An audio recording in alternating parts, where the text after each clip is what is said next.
Being a leader is seeing all of those students excelling. Being a leader is seeing them all grow and becoming what they want to become. Being a good leader really has nothing to do with you. Being a good leader is making people want to be more. My daughter, I have a daughter who's 6 and a son who's 4. She started kindergarten last year. Oh my goodness, 5 years old, so excited to learn, so excited to go. The smell of everything's fresh and new, the crayons, nothing's broken yet. She's got it all in her backpack. She's so excited. She woke up early. She puts the backpack on. She's walking. The backpack's hitting the back of her legs as she's walking in because it's so much bigger than she is. For the first week, oh my goodness, that girl could not get enough of school. Can I not stay there longer? Why do we not have longer school, Mom? I don't know what kid says that, but mine did. After the first week, though, she started shifting. And I'd say, "What's wrong, honey?" when I'd pick her up. And she wouldn't tell me. She wouldn't tell me. She wouldn't tell me. After a few weeks of this going on, one day she got in my car. She had tears in her eyes. She said to me, "Mom, people are making fun of me and calling me too smart, and they're marking on my paper and kicking at my chair. I'm sorry. I hear this with my poor daughter who has these tears in her eyes and is looking out the window. And my phone is sitting on the next seat, and mom reaction, I am going to call my husband, and he is going to hear everything she just said, and I'm turning around, and we're calling the teacher and the parent and the kid and the principal and state representatives and Congress and whoever I need to get there because they will not treat my daughter that way." And that's what I wanted to do. And I reached to grab my phone, and I looked in that rearview mirror, and I saw those tears, and I saw one come down. And I said, "McKenna, would you like to go to the park?" She said, "Yeah." So we go to the park. After about 5 minutes, she's fine. Now, I don't know if that moment will be significant for her, but I know it was significant for me because it reminded me to not focus on the situation, but to focus on the people. That's what leads to you being a leader. Stop focusing on the situation and look at the people. Look at their eyes. Look at their smile. Talk to them. Be in their corner. You help them, the rest of it will be taken care of. If you're a business owner, you want the majority of your employees making these big leaps and to be more effective, and so you send everybody to training with the idea that they're going to know more, so they'll be doing more. But I'd ask you today to look around at your employees. Are they doing what you want them to do? Are they closing the deals? Are they dealing with all the negative comments that are coming to them? Are they making the sale? Are they selling more than what they had anticipated selling? If that's not the case, then there's a gap between the traditional trainings that you're having them go to and then what they're doing for you in the workplace. Now, I have a feeling that maybe you guys still don't think that you guys have paradigms. So we're going to do a couple things. I'm just going to show you your paradigms for a minute. I'd like everybody to clasp their hands together. Is your left thumb on top? How many of you have your left thumb on top? Okay? Everybody else has right? Switch them. What I'm wanting you to do is consider how that feels. Uncomfortable, right? Let's do another one. Fold your arms. Who has their right hand on top? Okay. Everybody else has left? Switch them. Now, I love that you said that. Do you know that's the number one reason after they make the decision that they will step up and then sit back down? It's because they can't figure out how to do it, so they sit back down. So once they decide, if they say, "I don't have my map to get there, I don't know how to do it, I don't know how to get $1 million revenue, so I'm going to sit back down." You can do it. Your brain can do it. So often we think that we can't do it. We can do it. We can do it. But it will take effort.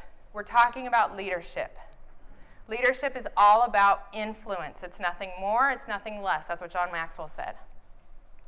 If it's influence, you have to be able to influence yourself to try new things that are hard and awkward so that you get up out of your chair and start moving. That's when you get followers. You don't get followers when you're sitting here. You get followers when you stand up and say, all right, I'm going. And the first few steps will be a little lonely. That's okay. If you walk into any business today, you're going to see a couple people that are excelling at what they do. They seem to get so much done in such a short amount of time. They are doing extra projects. And then we see the rest of everybody, and they're all together just doing enough to get by. They are what we would consider average.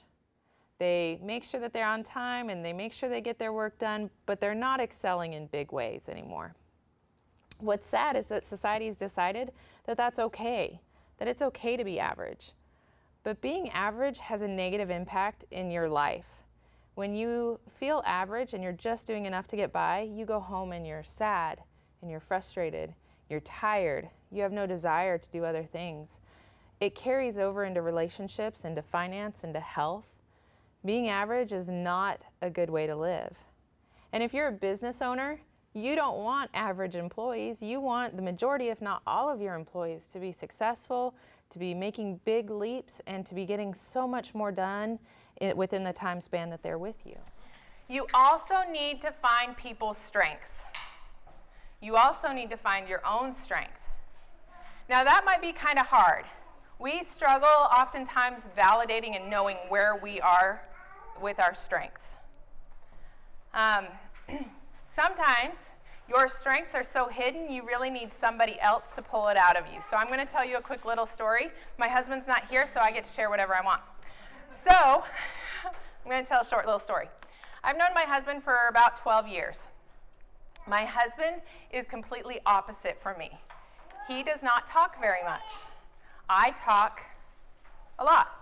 So we do really well together. He listens, I talk, we're all happy. Well, when we first got married, he talked very, very little. Talked so little that I would introduce him as, this is my husband, Jeremy. He really only speaks if there's something sarcastic or inappropriate. That's how I would introduce him. Well, we lived out in Utah, and we moved back here to Tennessee. And I was a nurse at the time, and I went to a party with a bunch of nurse friends.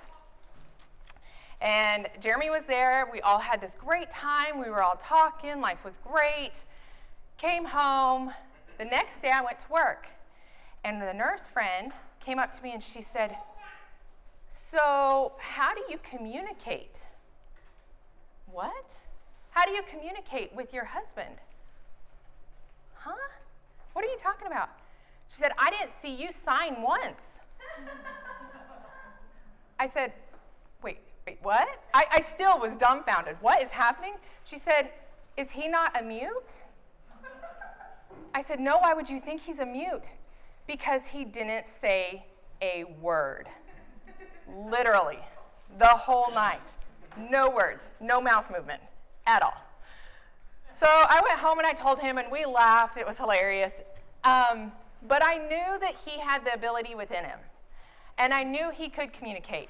And it's also what makes him a great coach, is because he's a great listener, and he lets you get out what you need to say before he starts talking, which sometimes I need somebody to pull me back just a little bit. So I really appreciate that in him. But now he's a great speaker. He loves to talk, but he talks in the right way. That's what I mean about finding people's strengths, is sometimes it's really hidden.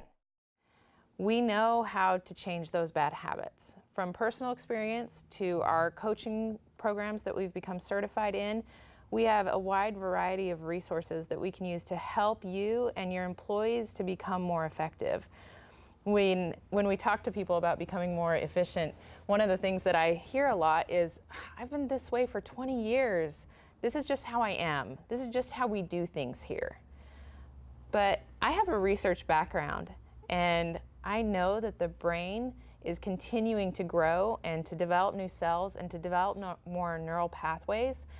And we know that you can change if you have a desire and you see the value in the change.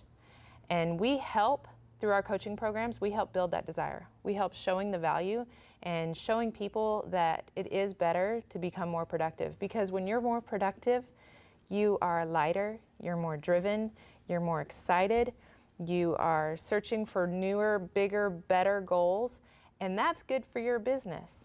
Because let's be honest, if everybody's more effective, that's going to affect your bottom line.